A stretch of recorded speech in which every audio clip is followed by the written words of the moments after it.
Hey everybody, welcome to another Beer Money Live Sunday. We try to do these every Sunday about 2 p.m. Eastern, 11 a.m. Pacific time, or wherever you're at in the world. Already got a lot of great comments there in the chat where everybody's coming from. Thank you for joining us. Again, just love doing these just to reach out to you in the community, have a little bit more face-to-face conversation and really answer your questions. Got a great video for you today. Great live stream. You usually try to cover kind of a topic, a weekly topic in these things, but this week I'm going straight to your questions. Okay, going to answer a lot of questions today. Talk about the market, what we're looking at in the market over the next few weeks, over the next few months, and then even out longer term. So thanks again for being here, just watching the chat roll through. See a lot of great members of the Bowtie Nation, citizens of the Bowtie Nation there. Thank you for being here again. And part of the chat or the live stream that I wanted to do today was just to thank everybody for what turns out to be just a confirmation that we've got the best community on YouTube right here in the Bowtie Nation, right here on Let's Talk Money. I did a community tab or a community post about a week ago. No, it was just this last Thursday, right? So in the community tab there, where I post a lot of, it's kind of a social media area, questions, answer, posting that kind of thing for YouTube. And I posted there Thursday, you can see it was just 2 days ago, asking for video ideas, right? Putting some video ideas together, and I needed to ask for your help. What video ideas did you want to cover on the channel? And look at this. Well, it's not showing it here, but it was like 201 comments of video ideas just in the last 2 days, okay? Immediately made 197 comments, immediately made it the most commented on post ever in the community tab in just 2 days. Most commented on post because you guys really came through with those video ideas. So what I want to do today is kind of read through some of these and answer these live right here in the live stream. A lot of them will be doing larger videos here on the channel about these, answering your questions, covering these topics. But 197 comments, 197 video ideas. Rate I'm going at about 200 videos a year, right? I try doing about 3 videos during the week and maybe a live stream on the weekend. 200 videos a year. It's going to take a long time to work through this list. So I wanted to cover some of these video ideas here in the live stream, answer your questions, and just get to it, right? Because we hit another record high on the markets this week. I think Friday was a record close for the S&P 500. The Nasdaq's come down a little bit as those virus stocks have really been hit on the vaccine release. And so, where are valuations now? Where is the market right now? Where are the risks? And what should you be looking at? So I want to get into that.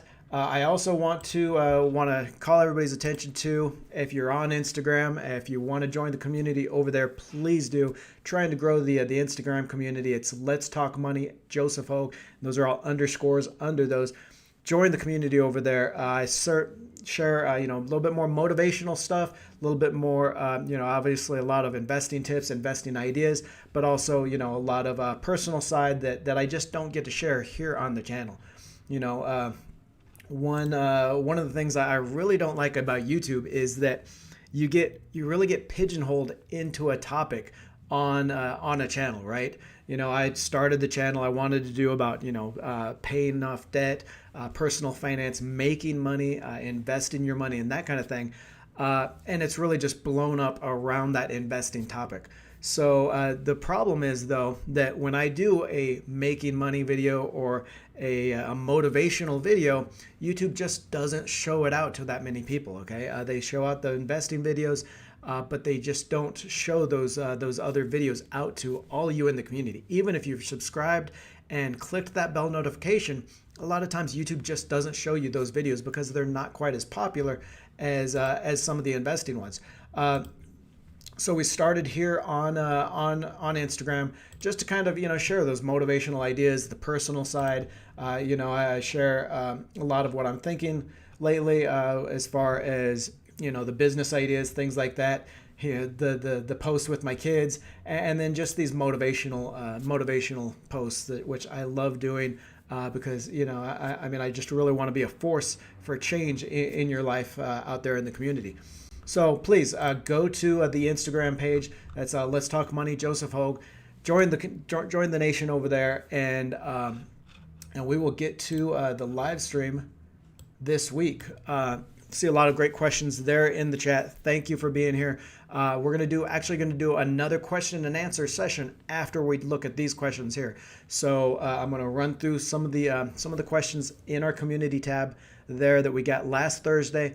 Talk about those because I think a lot of those questions are ones that everybody has. We had a lot of questions about options investing, had a lot of questions about stock market risks lately, and if the market can keep hitting those weekly highs and those record highs. So we'll cover those, and then we're going to have a question and answer session after after that live question and answer right here on the live stream. Again, thank you for being here. Just wanted to point out a few of the videos listed last week, and then they're coming up next week because got some really cool ideas coming up next week for you. Before we start hitting into some of these video ideas that you gave me from last Friday. Last week, we started our 2021 investing strategy. Going to have a lot of great investing ideas over the next probably 3 months, really into January, those 2021 themes, okay? So Wednesday, we started with just kind of a broad general investing strategy for 2021, what I'm looking at over the next year as far as stocks, and kind of how to be ready for that.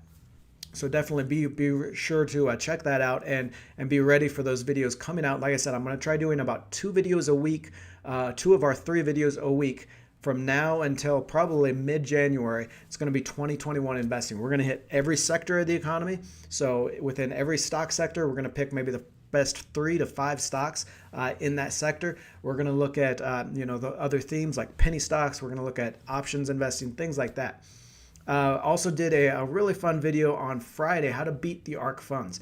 And this wasn't necessarily just the ARK funds or that you shouldn't invest in the ARK Invest funds. This was just kind of a broad strategy that I've used in the past to really get the same returns as a lot of these hot funds, these stock funds that you see, but then save that money that they're charging on the fees. The ARK funds, doing a really great. Kathy Wood over there is a great investor. 130+% return on some of these funds, but they charge 0.7% in expense ratio, which is about 7 times higher than a lot of the passive index funds that you'll find. So great strategy on how to beat those funds, how to invest, piggyback on those funds really and get those same returns. Check that one out. Next week, we got a lot of great videos coming. 5G stocks is tomorrow. So we're going to start that 2021 investing theme with 5G stocks, where I'm looking at for that. And it's really interesting. When I did the research for this video, it wasn't the telecom names that you think of when you think of 5G, right? So all the major carriers have their 5G coverage now. Their 5G phones are coming out. And everybody's asking, okay, 5G stocks, should I invest in Verizon or AT&T or that? And really, it's not in those. It's in those, in the hardware, the software, the applications for 5G. So we're going to look at 5 stocks for 5G stocks, and and how to be ready for that. What could be a revolution, really, in investing coming over the next few years. See, somebody just did a chat money. I can't remember what they're called, but Joe, thank you. $4.99. Let me know if you have a question there. I'll be sure to get to that. I appreciate it. Another video coming out this week is passive income ideas, and definitely be sure to watch for that, because like I said, YouTube just doesn't show a lot of those make money or income idea videos that I put out, because it's just how the algorithm works. If you're watching those investing videos on the channel, it's a lot of times it's not going to show you when those passive income making money videos comes up. So you got to be watching for that. In this one, I actually share 5 of my favorite passive income ideas. I blow the lid off of some of the hype and some of the false promises for passive income here on YouTube, showing you a few of the popular income ideas that aren't passive income. That includes blogging and YouTubing and all that other crap that is really more of a business, more of a job than passive income. And I go right into my business accounts for how much I make on all these passive income ideas and how to get started. So be sure to watch for that. And now let's get into it, because like I said, I loved I loved seeing these comments roll in for this post. Just did it Thursday. Within 2 days, 197 comments. The most commented on post ever here in the YouTube community tab on our channel. Those video ideas just came rolling in, and I loved seeing them. And I wanted to address a lot of these, as many of these as we can here today before I start making videos on them. Because again, 197 video ideas. It's going to take a long time to do all these videos, but I love seeing them come in. So let's get started, and we'll do some more Q&A, live Q&A here after we look at these. So if you've got a question, put it in the chat. Make sure you put a question mark there with it so I know it's a question. And then when we start the Q&A, then put your question in again. So David, top liked one here. David wants to know stocks that I've recommended that I wish I didn't. And it's a great idea. I love this idea. I actually did a video like this about 5 months ago. It was 5 best and worst stock picks on the channel, and we kind of talked about that. And he's right. David's right. Everyone loves to talk about their success and great calls. And one of the things I hate about YouTube is it's so easy to hide those bad investment calls that a lot of these channels come out with. And they never talk about it. They always want to bury those kind of videos or even delete them. So I've tried to make this channel a little bit more accountable, where like I said, 5 months ago, I had that video talking about some of the bad calls, and I'm actually going to do it probably in January here when this 2020 is wrapped up. I'll do another video and look again at those worst calls, because again, and David's right, I think you learn so much more from your losers, from the losing investments, than you do from the successes, okay? You have to look at them, okay, was it a bad company that you didn't realize? Did you stay in it for too long? Did you stay in it for not long enough? So a lot of the reasons why you have losses on these stocks, we're going to look at what happened there, and how to not make those mistakes again, right? So, just off the top of my head, I guess one, obviously, Luckin Coffee has probably been my worst call over the last year. A lot of you, I recommended it back in November of 2019, actually. Was looking at some Chinese stocks, and they were doing great. I actually had a 32% rise in the stock price from when I recommended it to like February, which it's weird because it's ironic because, for those 3 months, it was actually the top for performing stock in the group of recommendations, and then just crashed when it was found out that the management was committing fraud, was booking sales that weren't there, and that kind of thing. And so one of the things I learned from this, besides just really being a little bit more cynical on Chinese stocks, and I've always pushed back on the investors that mistrust or don't trust the Chinese stocks and that kind of thing.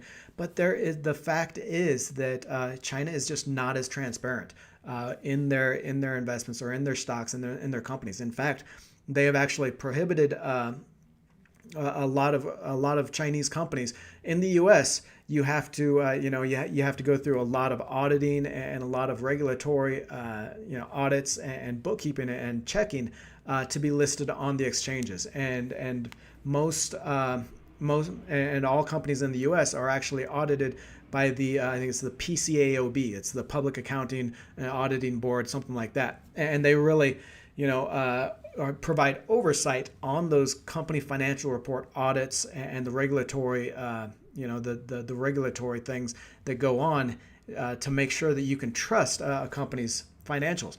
And whereas in the U.S. that's mandatory, that any publicly listed companies on the exchanges have to be under that PCAOB. It's not so in China.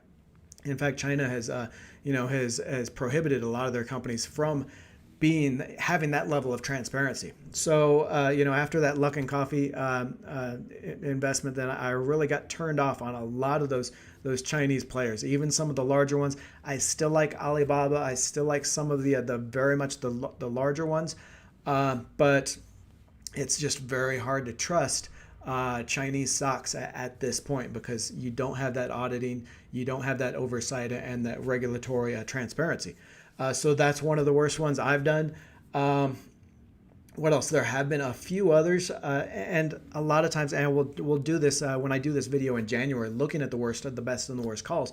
Some of them, there's just no way you could have foreseen it. Okay, so like Carnival Cruise Lines, we were in that in December, and again, ironically, it was one of the best investments over the next month and a half.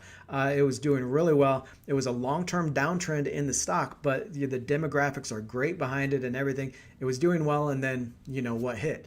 So that's something that you really can't foresee when you're picking stocks. What you can do, and in that case, what we should have done is looked at this larger risk within the virus to maybe just cut our losses more quickly in that before we ended up getting out.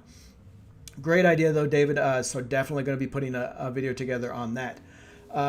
A playlist on how to evaluate a stock in terms of financials, industry, macroeconomics. This is from Giuseppe. And this is actually a really good, a playlist that I'm actually starting right now. Had a lot of people ask for options investing video. And that's going to be actually the first one in this playlist. And kind of an announcement that I've got is we're going to have a whole series of videos, in-depth analysis, okay? I'm going back to the CFA, the Chartered Financial Analyst curriculum, all the stuff inside that, and doing a video on each topic. So options investing, financial statements, macroeconomics, the stock analysis, all of that. And these are going to be some massive videos. In fact, I did the options investing one last week, scripted it up, did the research behind it and everything. So it'll probably be about 2 weeks before that one comes out. But this is a 50-minute video, okay? It's going to be an excellent options investing primer, not only for beginners, but even for more experienced investors. I'm covering put options, call options, all the basics that you need to get from zero to caught up. And then I'm going to do 5 options investing strategies, 5 trading strategies for options that you can use to, buy that downside insurance, protect your money, get higher upside returns, lock in gains, a lot of different great options and strategies. We're going to be doing covered call, protective puts, which are a little bit more like insurance. We're going to be doing collars, straddles. We've got strangles, the strangle option investing strategy there. So a really big video, and part of that larger series, like Giuseppe's asking for, really professional stock analysis series. So like I said, I'm going back through that Chartered Financial Analyst curriculum, making a video on each topic within there. And if you watch for them, I'll make you a professional stock market analyst if you give me the chance. If you watch these videos, watch for that playlist coming up. Because this is actually what Wall Street analysts train in, that CFA designation. This is what they actually train in and study to be able to work on the street and do that professional level analysis. So watch for that. That's coming up. A dividend. So Alfonso wants to know a dividend portfolio versus an equity portfolio. Which one grows more on the longer term? So basically, I think what Alfonso is talking about here is kind of more of an income portfolio versus a capital gains portfolio, right? So if you're investing for dividends, that income, or the equity, and I don't know that it's really quite as simple as that. Over time, we have seen history that dividend portfolios, income portfolios tend to outperform, right? Because you've got that constant cash flow that you're reinvesting.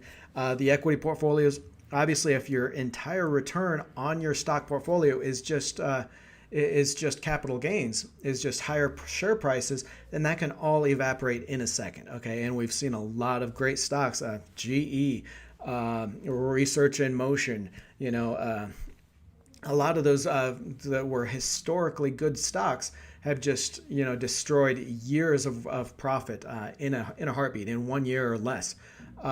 And that's not to say that that capital gains type of portfolio isn't a good strategy, but I think you definitely need to balance that out with some income stocks as well. Now, another question I got, and what I'll address here though, is there is a way to use both and really get the best of both and protect yourself on some of the risks on each. Okay, so what I'm talking about is having your income stocks in a retirement portfolio, right? Like an IRA, your 401k, things like that. overloading those portfolios with your income stocks, right? And why? Because you're not going to be paying taxes every single year on those dividends, okay? If you've got your dividend stocks or your income stocks, your MLPs, your REITs, that kind of thing, if you've got those in a regular brokerage account, you're paying taxes on those dividends every single year, okay? So, even if you're reinvesting those dividends, you're still paying taxes on the dividends that were dispersed from those companies. So what you want to do is you want to put any kind of income stock or dividend stock into a retirement portfolio, okay? And again, that's your 401ks at work, that's your IRAs, that kind of thing. And then in your equity portfolio, you keep that in a brokerage account, okay? So because obviously you're not going to be paying taxes on those capital gains until you realize them, until you sell the stocks. So that's really, and that strategy has been shown to save you, for the higher tax brackets, obviously more because that's mainly a tax strategy. It will make you 1% or 2% higher every year, just off those savings. Ty wants to know if I can analyze U.S. cannabis stocks. We actually did a video on that a couple of months ago. I think I responded here with that one. A few weeks, it's just go to the video tabs channel for a lot of these and you can search for them. But I actually did a video on cannabis stocks, U.S. and some Canadian cannabis stocks. And I really like this theme right now. And the cannabis stocks have already taken off over the last couple of weeks because, if you look at it, the states are in a bind. Okay, this coronavirus has left state budgets just destroyed. Okay, and because of the way the Constitution is set up, states can't do deficit spending like the federal government. States can't borrow money to pay off their budgets. They have to balance their budgets every year. So what's happening here is these states are just hugely underfunded with their 2021, 2022 budgets. So they're looking for money where they can. And the easiest and the best place they're finding it right now is in that legalization, in that cannabis legislation. So we're going to start seeing a lot more legislation over the next year. A lot of it's going to open up, and I think states are going to look to that too for those taxes.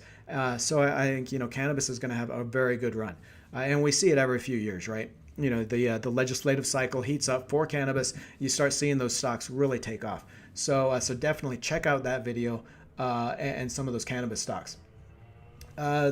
Orintho wants to know a video to how to build a portfolio and a portfolio size. Now, I mean, I'm not quite sure what he means here. Build a portfolio. Basically, I have a lot of people always ask me, so how much to invest right now? How much should I be investing? That kind of thing. And the answer is really just how much you can invest. Okay. I tell everybody you need some kind of an emergency fund, at least I'd say 3 months, 2 or 3 months of cash, of your expenses sitting in cash, because you never know what's going to happen. That money can't be in stocks. It can't be even in safe stocks like utilities or consumer staples, because all you got to do is look at, March of this year or 2008, 2009 to see that utility stocks and those consumer staples fall just as hard sometimes. So you got to have some money in cash, 2 or 3 months in cash.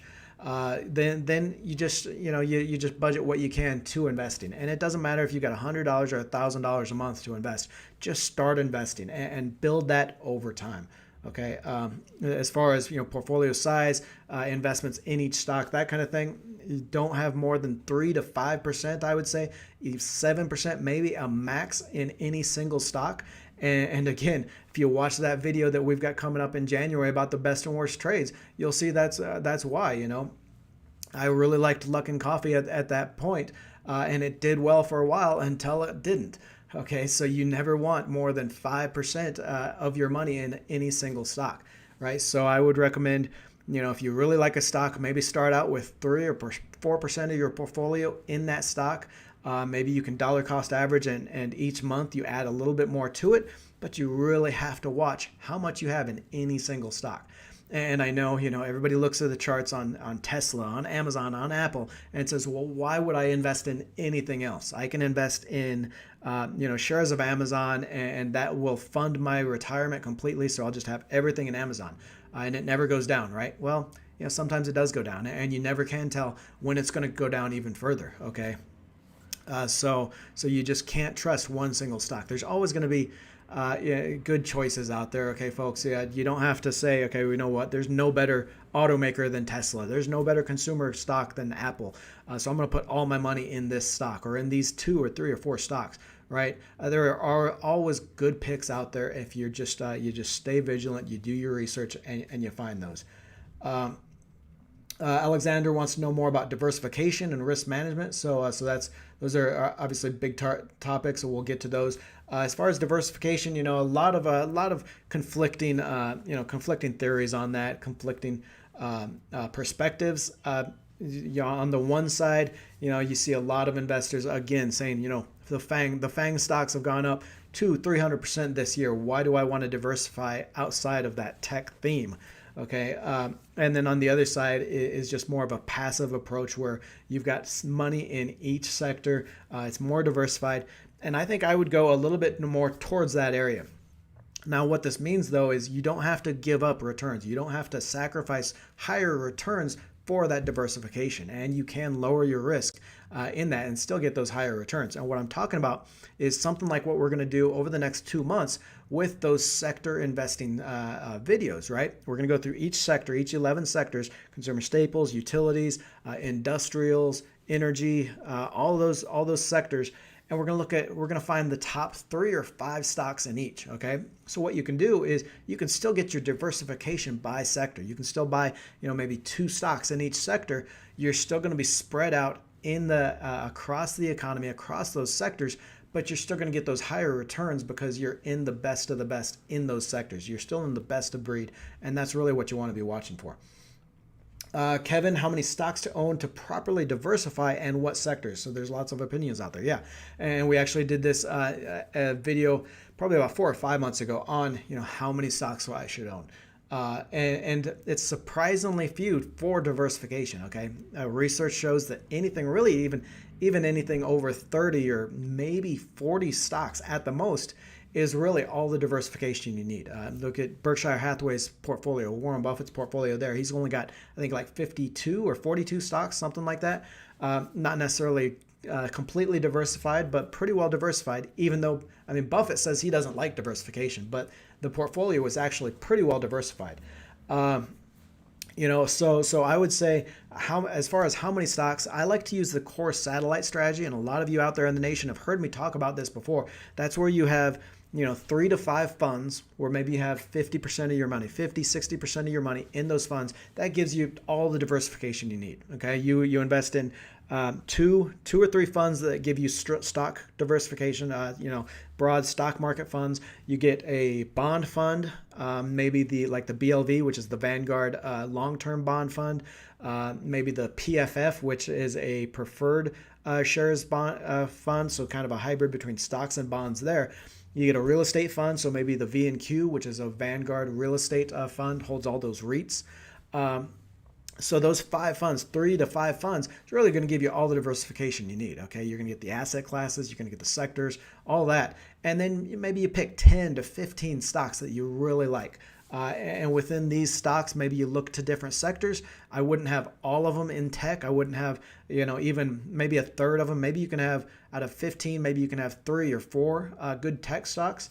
I would try to diversify it out a little bit, but you've already got that diversification here in this 50 or 60% of your portfolio. So you really don't have to worry about it too much more in these individual stock picks. You're just going after the companies you really like. You think they're great long-term picks, and you can benefit from those.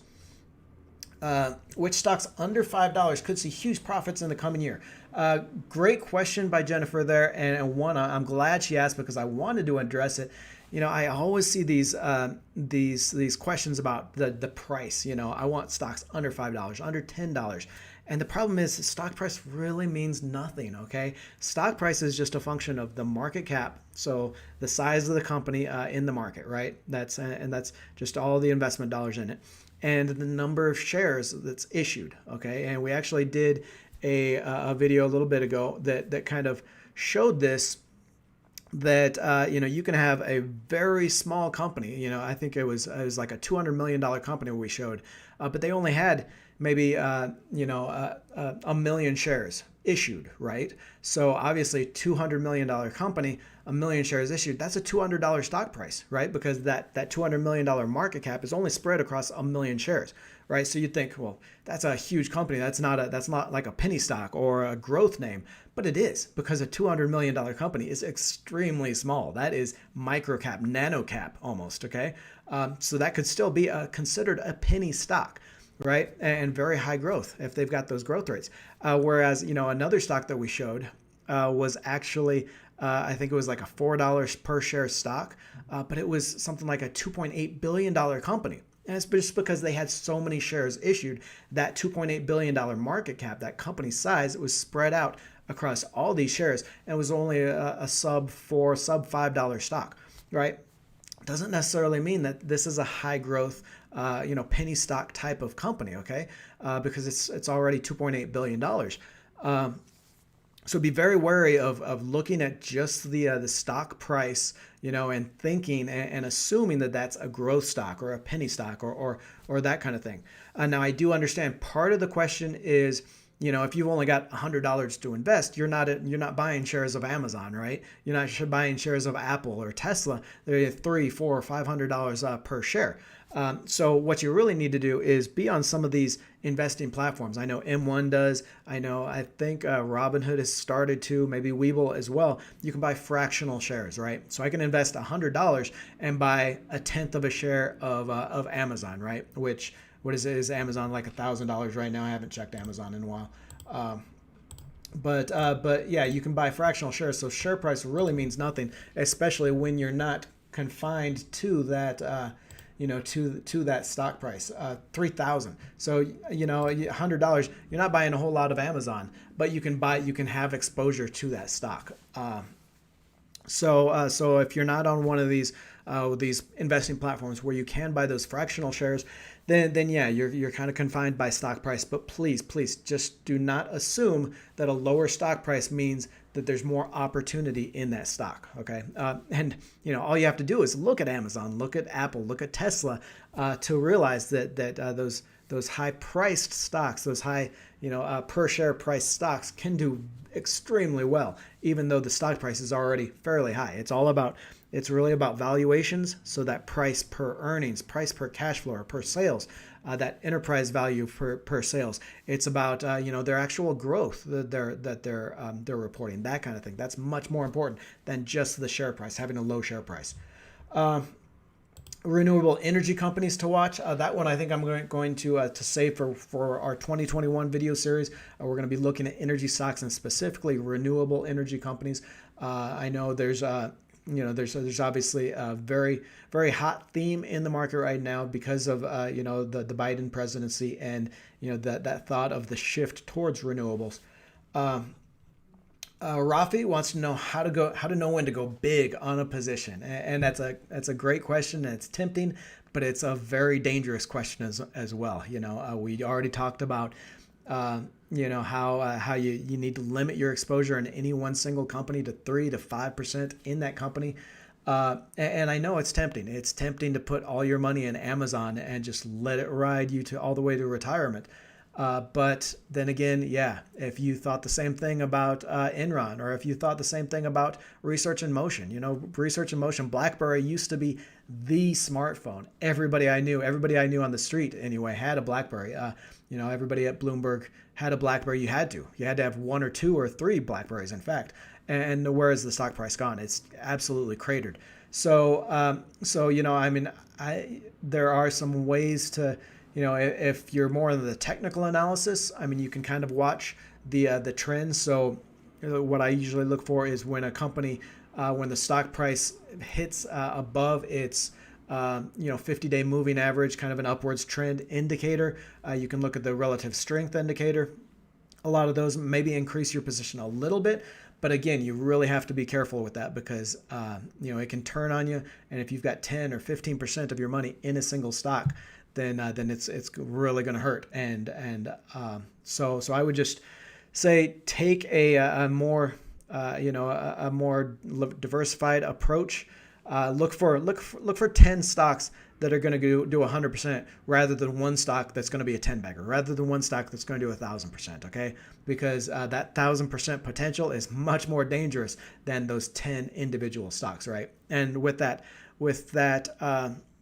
strategy, that core strategy, satellite strategy we talked about, since you only have to find those 10 or 15 stocks for your portfolio, then yeah, I mean, you are much more likely, you can spend the time really digging into these stocks and finding those 10 or 15 that are really have the potential, okay?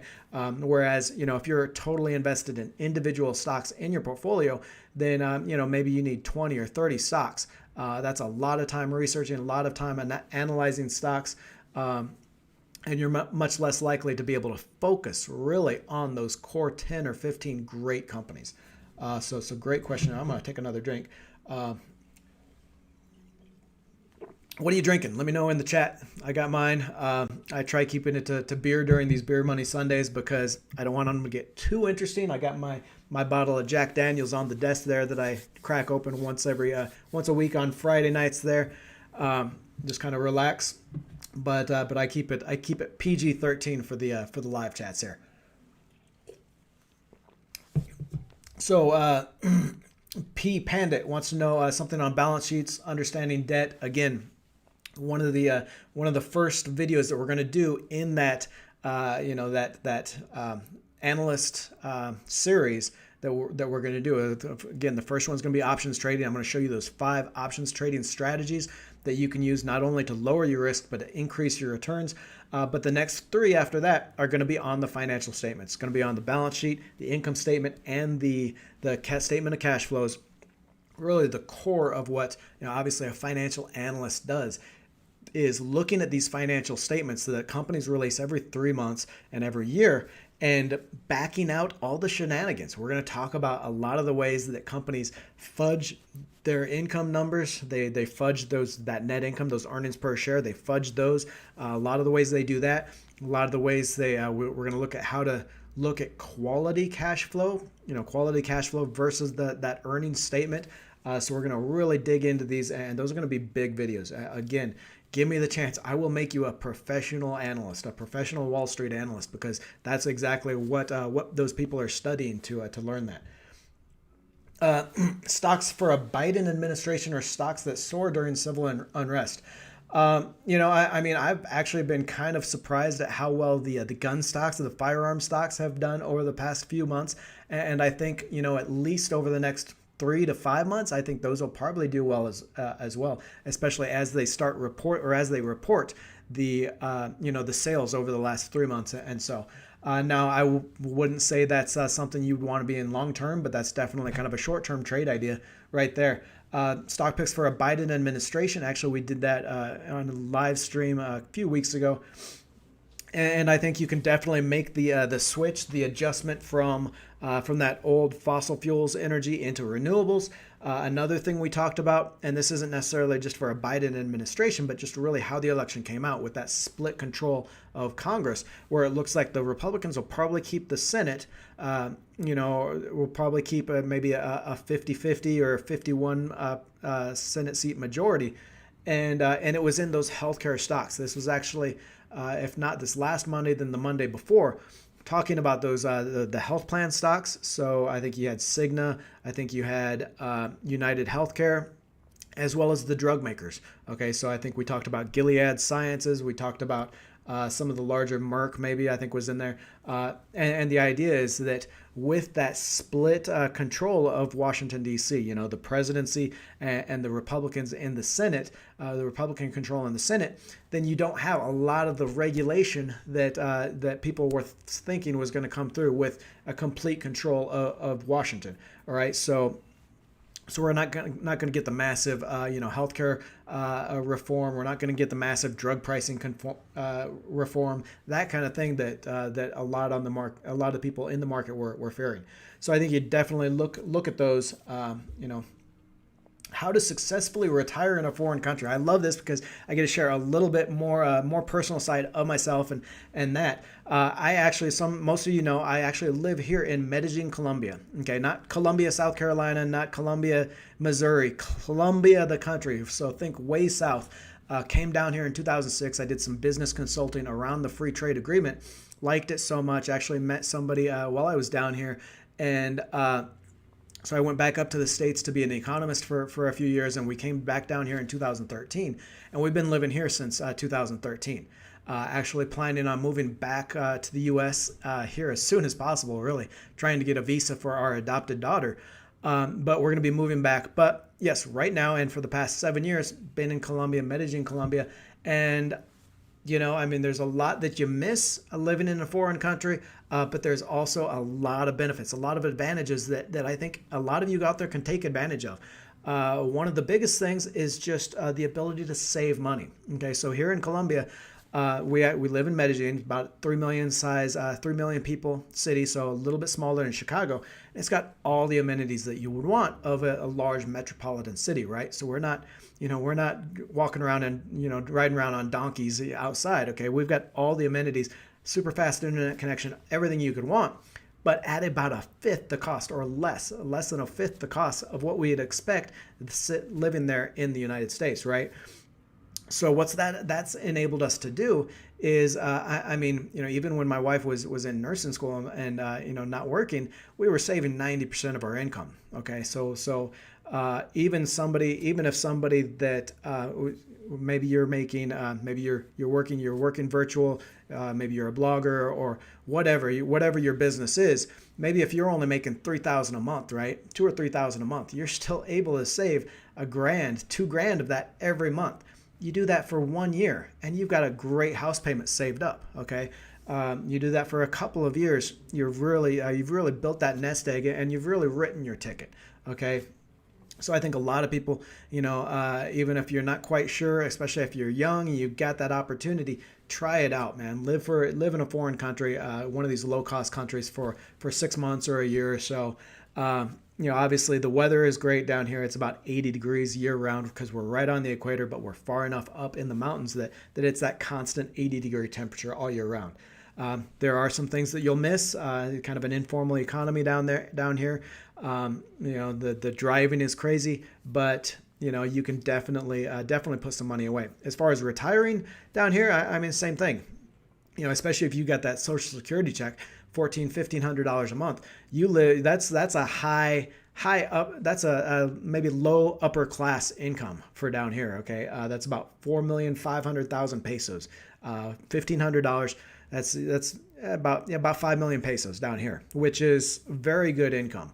Okay, so basically you could retire and do nothing else. You could have no investments, no savings, no nothing, and just live off that Social Security and be doing very well.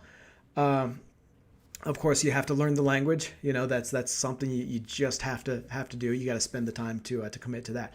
But yeah, even if you're not talking about retiring, I say, and you got the opportunity, give it a chance for 6 months to a year. If nothing else, if you don't like it, if nothing else, you're going to save up that money and you're going to be able to write your ticket back to, when you get back.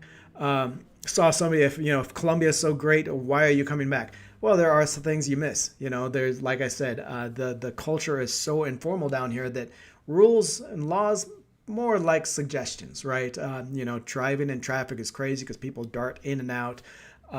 You want a little bit more of a formal culture, that kind of thing. Plus, there are some things you miss. The food down here, everything is Colombian, right? Even the Chinese restaurants are Chinese foods made by Colombians, right? You don't have any of the you don't have the diversity in food, and I really miss that because we love going out to eat and that kind of thing.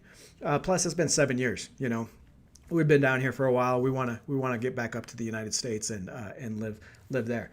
But a great opportunity for anyone that has the opportunity to try that out. 10 publicly traded stocks you think have the potential for more FANG. So FAANGM. So basically those FANG stocks, Facebook, Apple, Amazon, Netflix, Google, those really high flying names. And we did another video about 3 months ago, the next FANG stocks, right? And we're looking at basically when you're looking for these FANG stocks, these next wave tech stocks, you're going to be looking for stocks of companies, I'd say under $10 billion size, right? So that market cap under $10 billion. You want to look for companies with revenue or sales growth of at least I'd say 15 to 20% annually, especially over the last few years. And especially, if a company can have posted 15, 20% annual growth in sales over this last few quarters, then that's great. That's obviously something that if a company can do well this year, then they can do well anytime. So you want to look at that sales growth. You want to look at the profitability measures. You want to try finding companies that while they're growing, they're also becoming more profitable. So you want to look at the operating margin, right? So that's the operating income. So the operating profits after all the expenses, after all the operating expenses, after the cost of goods have been moved out. You want to look at companies that are not only increasing those sales, but are also becoming more profitable. Okay, and this is something we've talked about on the channel before. But those companies with high sales growth, basically 15, 20% or more a year, and I'd say under $5 or $10 billion, you want to look for an addressable market, right? And a lot of the companies in their presentations and their investor relations presentations, they'll share their total addressable market. And this is just, the total market size of customers for that product or for their niche product, right? And you want to look for, obviously, companies that have a huge market and they're able to take that market share, right? These newer, faster growing companies that have some kind of a competitive advantage, whether it's in a specific niche in the market or in a new tech that they've got, something like that. And they're able to grow into this addressable market. So, there are a lot of those qualitative measures that you have to look at. You have to be able to analyze that segment of the market and that sector and that competitive advantage, as well as just those quantitative things that you can look at as far as sales growth, higher operating margins, so higher profitability, that kind of thing. So look for that video though, because we shared about the 5 that I was looking at for that. Best and safest AI and renewable energy stocks. A lot of those, the AI ones, I'm gonna have to just defer to the videos on that because none are coming right to mind. How to build a position when you just starting a portfolio. Should you purchase across all positions in a portfolio over time or build a single position in a certain size? Okay, I really like this question, this EI 43995. The great question is one I get a lot of times. How do you start investing if you've got, maybe you've got 10 stocks that you really like, you want to invest in those. Do you put, and you've only got, obviously we've all got limited amount of money that we can invest right now. Okay. If you've got $500 to start investing, and then maybe you've got another $200 a month that you can invest, do you put all 500 of that in one stock, and then each month you buy a different stock with that 200? Or do you spread it out? So with that $500, do you put maybe $50 in each of those stocks? Okay. And I would say you build that whole portfolio at first, right? So you'd put it all in all 10 stocks, okay? So what you want to do is, like we talked about, maybe with that core satellite strategy, you find your 5 funds that you want, you find your 10 stocks, okay? And really take the time to pick the 10 best stocks that you can really get behind. So you've got 5 funds, maybe 10 stocks to start your portfolio. And then this is where a platform that lets you buy those fractional shares, like maybe M1 Finance, this is where that comes in handy because, right, if you've got $500 and you're investing across, 10 stocks, right, we'll say five funds and 5 individual stocks to start off with. That's only $50 for each. And some of those stocks, some of the funds, they're probably going to have a higher share price than maybe $50. So you really need to be on a platform that lets you do that fractional share investing, so you can separate that that $500 across evenly if you want to. You can maybe overweight a few of the stocks a little bit more, or a few of the funds a little bit more if you want, but pretty much more or less evenly across those 10 investments. And why I would do this, why I would put the money across all of them immediately instead of just adding to the position or adding a single stock each month, is because if you've done your research, you've spent the time and find those individual stocks that you really like, which one do you pick? Which you don't want to put all $500 in this XYZ stock, and maybe miss out on the returns on this one, on all these others, or maybe this XYZ stock wasn't the stock that you thought it was. So if you're putting all your money in one stock each month and just building your portfolio like that, you're at a much higher risk of failure. Okay, so you want to start off with that diversified portfolio idea, that diversified core satellites portfolio at first, and you can do that with that fractional share investing, where you can buy 50 stocks or $50 of a stock or of a fund, no matter what the share price is. You just invest that $50 in that. So great question as far as starting a portfolio. Psychology hacks to keep you cool during trading and investing. Another great question, and actually one of the other videos we're going to put in that folder, in that series of videos. Actually, the CFA Institute, so the Chartered Financial Analyst, the designation, they have a whole chapter, a whole topic on investor behaviors, those psychological problems that investors have. Maybe they stay in a position too long. So, they end up selling their winners out after 20 or 30%, and then they keep their losers for way longer. They keep their losses for 40 or 50 or 60% losses on these stocks. So we're gonna cover that in there. And now it's 50 minutes in this, so I want to move us on over to the live stream questions. So I'm going to go up through here to see what we got in our chat for questions. Again, if I don't get your question, please ask it again in the chat. Make sure you use the question mark so I can see it's a question, and we'll see what we got here. But again, thank you for everybody that went to the community tab, gave us investing video ideas.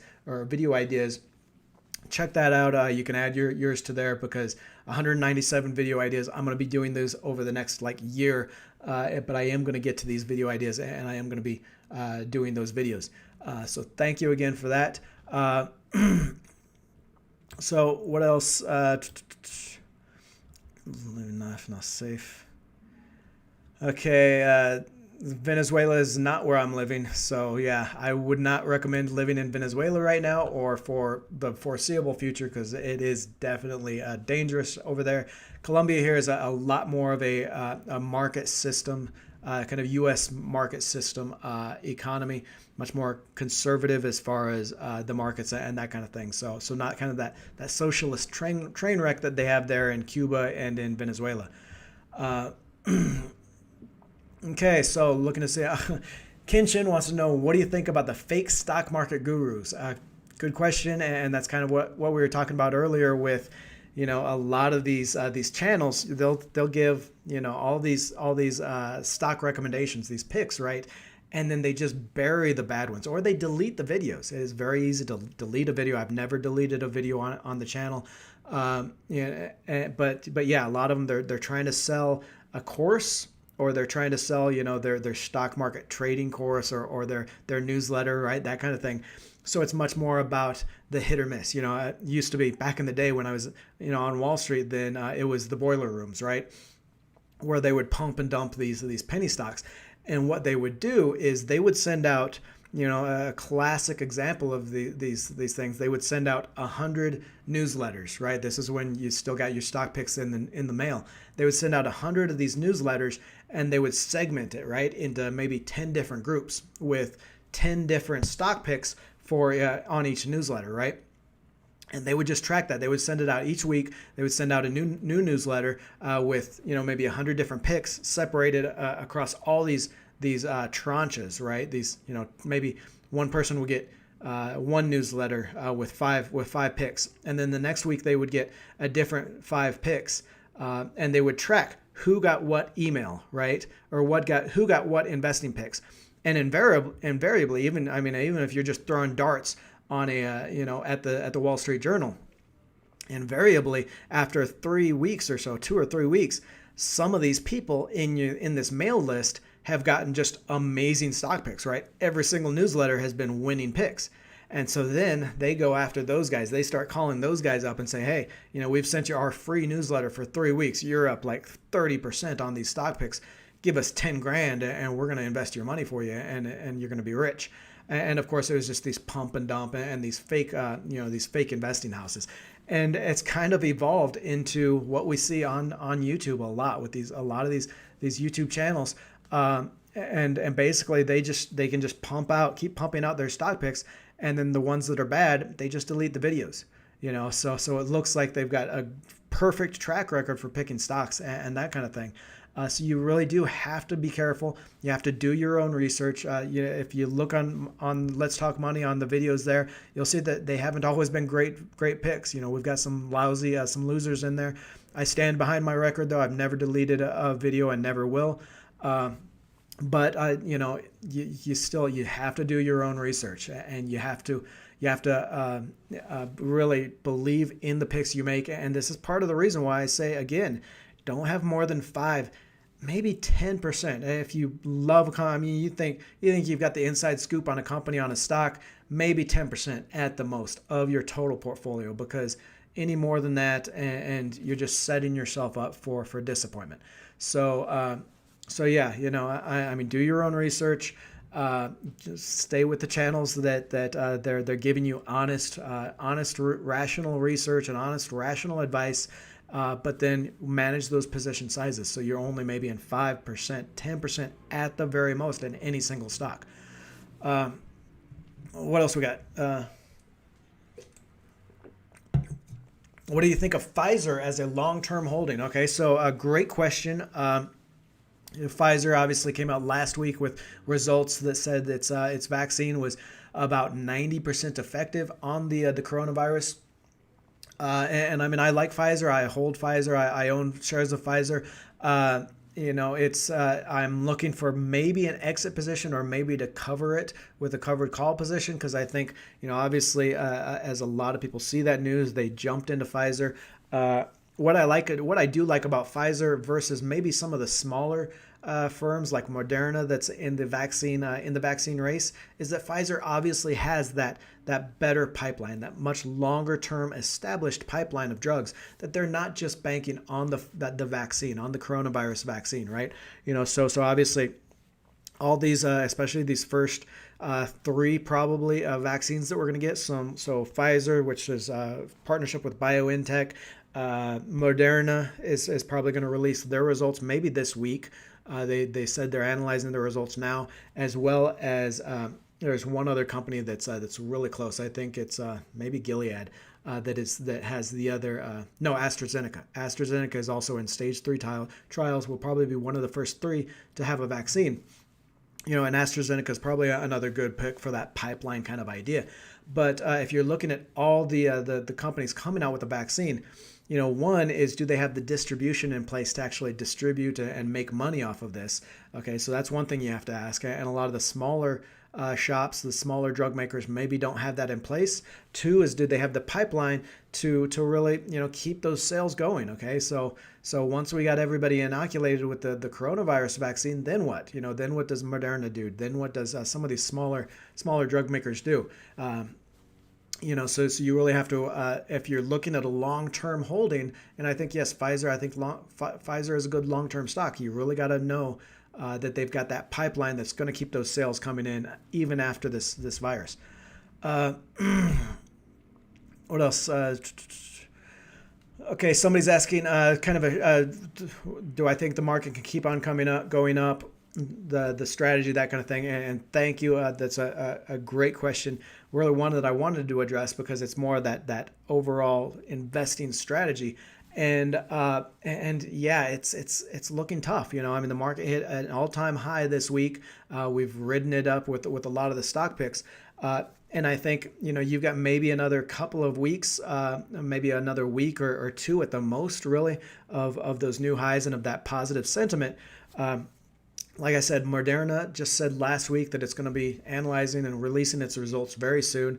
And since it's basically the way that their vaccine is made, okay, there's a couple different ways you can make the vaccine, whether it's through eggs or that kind of thing, and how they put that together. It's very similar to the Pfizer vaccine, actually, in the way that it's made. So there's probably a very good chance that it's going to be, between 85 to 95% effective. So, the news when that news comes out that we have, 2 vaccines coming out that have already gone through most of their phase 3 trials that are going to be 85 to 95% effective, that's going to be a very positive thing for the market. So I think the market can still ride that a little bit higher. What I'm looking at, though, also from that, obviously the uncertainty around the election is pretty much behind us, so that's a good thing.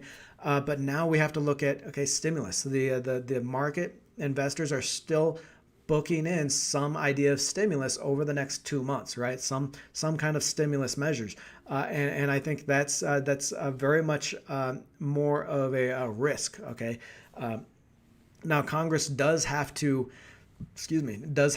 put out a spending bill or a budget bill. The government spending. Okay, they kicked that can until December 11th, I want to say. So if they don't have a new government spending bill, or at least the extension by December 11th, then the government shuts down again. That would be hugely bad. So I think you're going to get some kind of a stimulus measures within that government budget, but obviously with the showing that the Republicans had in the election, wasn't the blue wave that Democrats were hoping for. It wasn't the mandate that the Democrats were hoping for. It's going to be very much more of a give and take.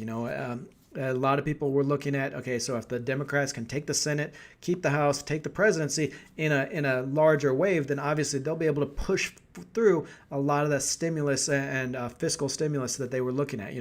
So you're looking at stimulus closer to $3 trillion instead of maybe the $1 trillion or the $500 billion that the Republicans were talking about. So much more stimulus, and the market was positive on that. Now, obviously, there's going to have to be much more of a give and take. I think maybe you see another $500 billion, probably not even $1 trillion, maybe $1 trillion fiscal stimulus in this lame duck. So the lame duck Congress, which is obviously from the election to January 20th or 21st when the president gets sworn in, then that's lame duck. Okay, that's what they call lame duck. So the Republicans just don't have much of a reason to negotiate and to play ball on this.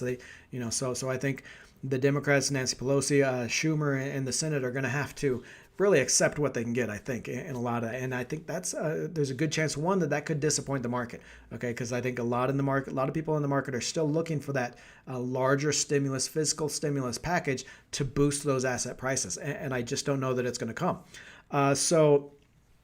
Positive out the next week or so. If we get that Moderna data after that, I think it could be very shaky because, as well as the market is doing, the economy still isn't doing well. Okay, there's still, tens of millions of people unemployed or marginally employed.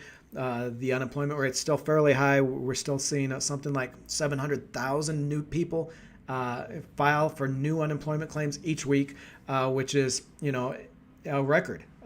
Before this year, there was only I think in 82 and then the 2008 recession. The peak of those unemployment claims were like 650 or 700,000 in a single week. That was the peak. Okay, and now that's kind of the norm every week. 700,000 people filing for unemployment. Obviously, with the surge in cases lately, we hit 185,000 cases in the U.S. of coronavirus this Friday.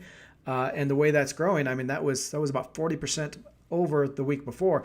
So we could hit another 250,000 cases this next Friday. Obviously, the hospitalization rate has come down. The mortality rate has come down. Not as many people are dying from this as they were in March and April. But just on that sheer mass of volume, the sheer mass of people getting infected, we are now at 67,000 people hospitalized in the United States with coronavirus, which is right at the peak that we saw in April and then again in August. Okay, so you remember we had with the coronavirus, we had that first big wave, right? That hit New York, hit California, a lot of those states. The market shut down, and we had right at the peak, right around 67,000 hospitalizations over that. Then in August, it peaked right around that 67,000 again. And right now, people are seeing these huge, 150, 180,000 people a day infections.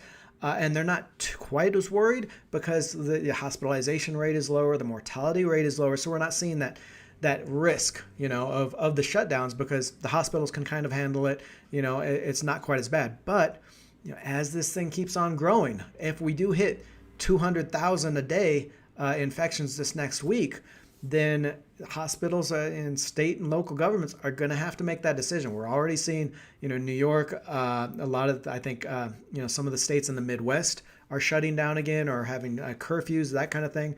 So we could start seeing again those lockdown measures and those quarantine measures. And no vaccine is going to save us from that. All right. So these vaccines that we're getting, the news, that's great. That's positive for the markets. But we're not getting the vaccine distributed for at least another couple of months. Okay, maybe in December, January it starts ramping up. But they're not going to save us from the quarantines and the lockdowns that we might have to do the rest of November and into December. And obviously that's going to be a negative for the market.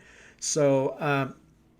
The prospect of not getting as much stimulus as the market was looking at, the prospect of having to at least do maybe a short-term 1-month lockdown in across the U.S. is really a negative for the market. I think right now, the downside for the market is a lot bigger than the upside potential. Okay, so if you're out there, if you've made good returns over the past few months, enjoy those returns, take some profits in those returns, I think, over this next week, over the next 2 weeks, because there's a very good chance that we get a little bit lower, asset prices over the next month or two. Then, maybe you start getting more stimulus, infrastructure deals, more stimulus, that kind of thing. But again, with a divided government, it's much harder to get that fiscal stimulus that we need. The Republicans in the Senate have to be able to work, with the White House. And there's not a whole lot of there's not a lot of chance that they're going to work together. So 2021 could be marginally might not be as good as a lot of people are thinking. So that's just kind of how I'm looking at it, how I'm positioning for it. If you've been watching the channel, I'm about 25% in cash at this point over the past couple of weeks. Over the past week, I've kind of moved a little bit more in cash. I'm covering some of my positions with those covered calls, with those call options, just to kind of protect my downside and have that cash available for when the market does come down lower. So I can take advantage of that. As an individual investor, understand you don't have to chase stocks. There's nothing wrong with sitting in cash for 2 or 3 or 4 months even. Inflation's only like less than 2% right now, so you're not losing any money on inflation. And like I said, I think the downside risks are just so much greater than the upside risks. You can sit some money in cash, wait for a better opportunity, and take advantage of that when it does come along. But great question. Thank you again for that question. What else? I see a lot of questions on the SPAC. So these are special purpose acquisition companies. Okay, and we've talked about these over the last few live chats here, just because it's becoming so popular. A lot of these companies, they're raising money, so they're issuing shares as these SPACs, right? And it's kind of a dangerous thing, right? Because a lot of these aren't quite as transparent as you would want them to be. Okay, these are basically companies set up to acquire another company. A lot of times it's kind of a backdoor way to do an IPO. So what a company will do, it'll issue shares as this SPAC, right? It'll say, okay, you know what, we want to raise money, so in the future we can acquire some other company and that kind of thing. And basically they know what they're going to do. They're going to acquire this specific company that they're already looking at. This specific company, it might not have great revenue. It might not have great financials or fundamentals. So it might not want to do an IPO on its own because there's not going to be a whole lot of interest in an IPO of its own. So basically they get with a bunch of investors, say, hey, set up an SPAC, raise money, and then you can buy us out, and basically those shares become our shares. Okay, so you got to kind of wonder, okay, if this company wasn't strong enough to become an IPO on its own, then how great of a company is it going to be when this SPAC acquires that company, and how great are those shares going to be? Not great. So you kind of got to be cautious about these SPACs, these special purpose acquisition companies.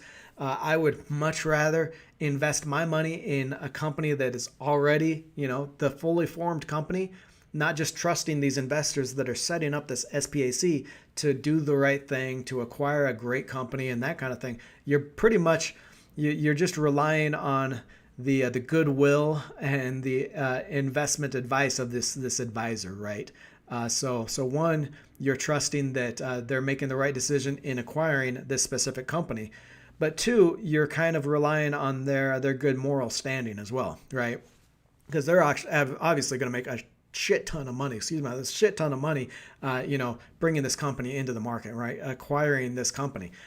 Most likely, a lot of times it's kind of a backdoor agreement that, hey, again, like I said, this company can't go to market, can't do an IPO because it's not strong enough. It doesn't have enough interest. So raise some money from investors because SPACs are hot right now.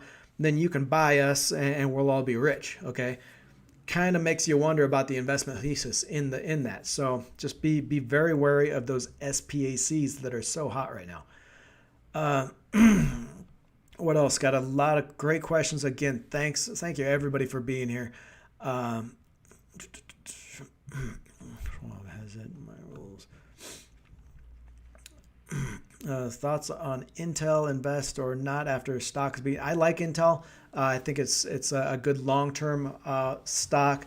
It's probably not my favorite among chip makers, and that AI and the future of chips. God, what was it? I actually did the 5G stocks. Look for that 5G. Okay, so Vasilov, look for the 5G stock video tomorrow. Okay, it's got five stocks in the 5G space, and a lot of these are those chip makers. Okay, I think Qualcomm's in there. Qualcomm's the first pick. I think I would prefer Qualcomm over Intel, but even more some of these smaller chip makers. Okay, there's 4 other stocks that are in that video. They're all in that AI and 5G space. And frankly, I think they're going to eat Intel's lunch. Okay, Intel is so big, and they've kind of lost that competitive advantage that they used to have. Not a bad company, but just not nearly as competitive as they used to be. But great question there. Alpaca wants to know, what are your thoughts on emergent psychedelics as medicine market? And he's got a stock there. Honestly, I really couldn't tell you. I haven't researched the medicinal marijuana or the psychedelics close enough to really tell you one way or the other on those.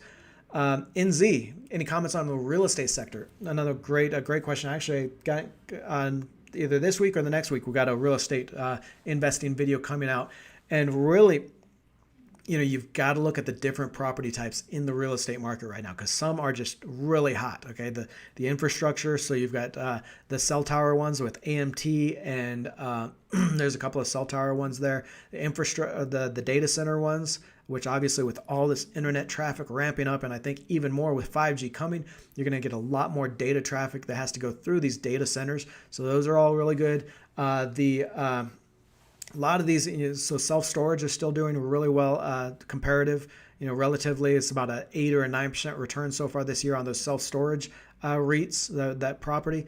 But then you've got the other side of the market, the hotels, the healthcare has actually fallen quite a bit because the hospitals are having to forego a lot of these elective surgeries, a lot of the high margin services that they have. So you've got the other side of the market that is just plunging. Okay, so you really can't look at real estate as one inclusive sector. You really have to look at it individually, and buy your REITs like that. You can't invest. I a lot of times I will say, I like VNQ, the overall REIT sector fund, and I think you can put some more money towards that.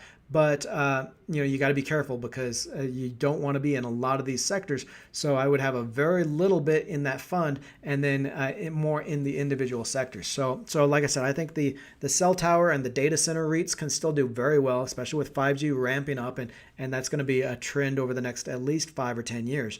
I think at this point you can start looking at the healthcare REITs. Not this second. They might actually be around the troughs right now, but you can start looking at them because as the vaccine comes out, then they're going to and the infection rate does come down. They're going to start being able to get back to those elective surgeries and things like that. So I think this could be right around a trough for the healthcare REITs, but for some of them, for like the retail REITs, those REITs that own retail space, the REITs that own malls, especially like SPG, Taubman, they're actually going to court tomorrow about the proposed merger that they had. But the mall REITs, the retail REITs, it just could be ugly. Okay. And I know there's a lot of upside potential in these if they can get back to any type of normal, and there could be a bounce back in the shares. But longer term, you have to be very scared, very hesitant about these mall owners and these retailers, right? Just because we were seeing a decade-long trend in online e-commerce and that kind of thing before this year. Okay. And this year it's just been, everybody's been shown how easy it is to shop online, get their groceries online, everything online. So, that there's no going back from that. It's just going to accelerate the trend. The trend is going to, keep being a part of our daily lives. And it's going to be really hard to own a lot of this retail space, okay, the malls and the individual retail space. So it's just going to be a long slog, a long death march for a lot of those stocks. The mall operators, one of their big strategies, I know SPG, one of those big strategies is converting some of this mall space into industrial usage, right? So Amazon warehouses and fulfillment centers and stuff like that. That space is like a tenth or a fifth the cost in rent as retail is. Okay. So yeah, maybe you got a tenant, but he's paying a fifth the rent that you were getting from these retailers. And nobody goes to the mall to visit the Amazon fulfillment center. Okay. Right. So these malls, it's not a great long-term place to be in. Related question, Adam has, what's your favorite airline stock? And again, I did a video on this about 3 or 4 months ago, comparing the airline stocks. And again, I know a lot of you love American Airlines because you see that spread between where it was in January and where it is now. And it's just a much bigger upside potential if it can get back to that point, right? Some of the other airlines like Southwest Airlines, Alaska, they haven't fallen quite as far. They're still down quite a bit, but maybe they don't have that potential. But the problem is, are you ever going to get back to that point in something like an American Airlines? And just, the value investor in me, the little bit safer investor in me, I want to go with something like a LOVE, like an LUV, right? Ticker symbol, which is Southwest Airlines. They've just got a much better balance sheet, stronger balance sheet. They've got, so they've got less capacity needs, right? I think, one of the graphics we share quite a bit in talking about airlines is that capacity needs for on average. And Southwest Airlines, they only need like 70% of the seats filled in each plane on average to turn a profit. Whereas with some of the other major carriers, American, Delta, that kind of thing, they're up there in the 78% around there. So, they need those seats filled and they're just not getting it right now. International travel, business travel, it's going to take a long time for that to come back. So, it's going to be very hard for American Airlines versus maybe a Southwest or something like that. So a little bit safer. I mean, if you're a trader and you really want to try trading the swings, then obviously American Airlines, I think, is going to move a lot higher and lower when it does. But if you're in a longer term, if you really want to have a good long-term airline stock, then I would go with Southwest Airlines. What else do we have? Comments. I don't drink on Sundays. It's just beer. Angel investing companies to get more income. Great question. Drew wants to know, what about all those angel investing companies to get more income? Now, there's a few, and Kyle's drinking Dos Equis. Nice. There's a few different ways you can go with this. I love angel investing. Obviously, my background is in venture capital. So I was a venture capital analyst. Finding those pre-market, pre-IPO companies, those small startup companies, and investing in those. And it's huge returns, really. A few different ways if you're an accredited investor. So if you've got over $1 million net worth or make $200,000 plus a year, then you can actually invest directly in those startup companies through a venture capital firm, through angel investments, that kind of thing. That's that's kind of the route I went with my own investments as well as an analyst. If you're not and you're investing in some of these smaller companies, I mean, there's two ways you can do it. There's some angel investing funds that are kind of like that hedge fund idea. You can look at those, or a lot of this is something that people don't understand about penny stocks. A lot of people, they want to invest in penny stocks, but they're looking at it as like a trade, right? So they're going to jump in a penny stock, get 20 or 30%, and then jump out. Well, that's nice, but the problem is when you start to balance out those winners and losers in penny stocks, and we've had some great penny stock picks here on the channel, some great return. But when you start balancing out the winners and losers, then you're lowering that average portfolio return to where maybe you're only making 5 or 10 or even 15%, which isn't a bad return. But what you really the strategy you really want to use in those penny stocks, and this is great for somebody that wants to do that kind of angel investing kind of idea, is you're picking 10 penny stocks, 10 companies that are under maybe under 500 million market cap, or maybe even under $1 billion at the most. And you're holding them on for 3 to 5 years. Okay. So these very super small companies, even though they're already issued shares, they've had their IPO, they're still extremely small. They're still startups. And you can hold those for the next, 3 to 5 years and get those angel investing returns, right? You can get that 5x, that 10x, even that 20 or 30 times on your money. But you just don't want to be jumping out of every penny stock once you've got 20 or 30 or 40%. I know it's tempting to lock in that return, but that's not really what penny stocks are for. Okay. You want to hold those for 3 to 5 years to where, you might have out of 10 stocks, you might have 3 or even 4 that go completely bust or are just dead money. It's just the name of the game. That's just how these small nano cap penny stock companies work, how that venture capital investing mindset works. Okay. But you're going to have enough over 3 to 5 years if you hold on to them, if you don't sell out at your, your 30 or 40% return. If you hold on over 5 years, you're going to have enough of those winners that are going to be that 5x, that 10x return that you're going to get the average for angel investors is about 27% annualized return, which is an amazing portfolio return. Okay. So that's what you want to do with these angel investing type picks, these penny stocks and the angel investing companies. Frankly, I would probably rather do it myself rather than invest in a company in the market that is doing it for me. Maybe you can do a hybrid approach, right? Maybe you put 20% of your money in these angel investing companies that are doing the investing for you and that kind of thing. And then with the other 80%, then you invest in these small penny stock companies and that kind of thing. Okay. What else?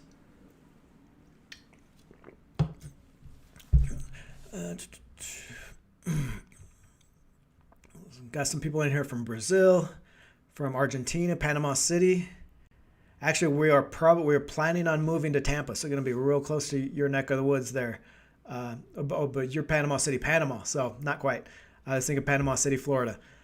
India. Thank you everybody for coming out. And we're at about an hour 20 here, so I think I'm gonna set this. If I didn't get to your question, please ask it in the comments. It usually takes about half an hour to process these videos and then get them up on YouTube. Ask your question, and I'll try to get to it in there. Again, thank you for being here today. I try doing these every Sunday about 2 p.m. Eastern, so we'll do another one next week. Join us on Instagram there. I've left the link in the first comment below, our Instagram channel. It's just a little bit more personal side to the channel. I'd love to see you over there. But thank you again for being here, and I will see you next week.